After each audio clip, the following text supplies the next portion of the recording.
एक कुमार था जो कि इतना आलसी था, उसे सिर्फ एक ही चीज़ पसंद था, वो था सोना। दूसरी तरफ दिनेश था जो कि सारा दिन काम ही करता रहता। वो बहुत मेहनती था, साथ ही में बहुत बुद्धिमान भी था। एक दिन राजा अपने हाथी पे सवार होके प्रजा की हालचाल पूछने के लिए बिहार को निकला।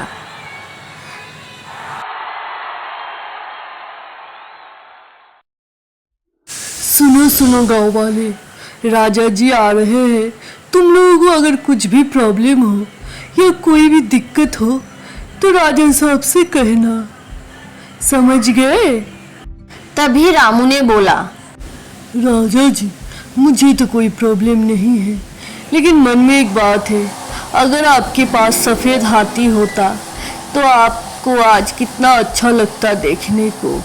हाँ वो तो ठीक है, लेकिन मैं अब क्या कर सकता हूँ, मेरे पास तो सफ़ेद हाथी नहीं है। अरे राजा साहब तो क्या हो गया, ये जो हमारे दिनेश है जो कि ना कपड़ा इतना सफ़ेद करके धो सकता है, तो वो हाथी को भी तो सफ़ेद कर सकता है। राजा बहुत सफ़ेद दिल का था। उसने रामू का बात को मान लिया और दिनेश को उसका हाथी सफ़ेद करने के लिए बोल दिया। अभी दिनेश भी कुछ नहीं बोल सकता था, इसलिए उसने भी हामी भर दिया। दिनेश बहुत बुद्धिमान था। उसने राजा की सेना को बोला, मुझे हाथी को धुलने के लिए बड़ा गमला चाहिए होगा। राजा साहब से कहो कि रामू को बोलने के लिए, ताकि वो मुझे एक बड़ा गमला बना के दे, तभी मैं हाथी को सफ़ेद कर पाऊंगा। राजा रामू को बुलाता है।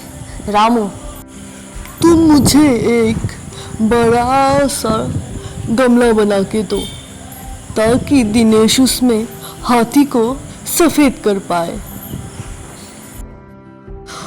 अभी इधर रामू भी फंस गया था, लेकिन वो क्या करे, राजा को मना भी तो नहीं कर सकता है। इसलिए उसने काफ़ी दिन तक अपने काम में लगा रहा। वो राजा से कुछ दिन का मोहलत भी ले लिया था। आलसी रामू मेहनत करने लगा। ऐसे ही 1 दिन, 2 दिन, 3 दिन करते करते 15 दिन चला गया। 15 दिन बाद जैसे तैसे मेहनत करके उसने गमला बना लिया। हाय राम, लेकिन जैसे ही हाथी को नहलाने के लिए हाथी का पैर रखते ही गमला 2 टुकड़ा में बट गया। हाय राम, मेरा 15 दिन का मेहनत, लेकिन अब मैं हाथी को कैसे नहलाऊं? मैं तो अभी हाथी को सफ़ेद नहीं कर सकता। तभी राजा को बुलाया जाता है। दिनेश राजा को बोलता है, देखिए राजा साहब, मैं आपका हाथी को सफ़ेद नहीं कर सकता। दिनेश ने रामू का पोल खोल दिया। उसने पहले की सारी बातें राजा को समझाया। रामू का चालाकी सबके सामने आ गया। रामू, तुमने राजा के साथ छल कपट करने का कोशिश किया, जिसके कारण तुम्हें इस राज्य से मैं बहिष्कार करता हूँ। इधर कभी भी मत आना, तुम्हारे लिए इस राज्य में कुछ भी नहीं है।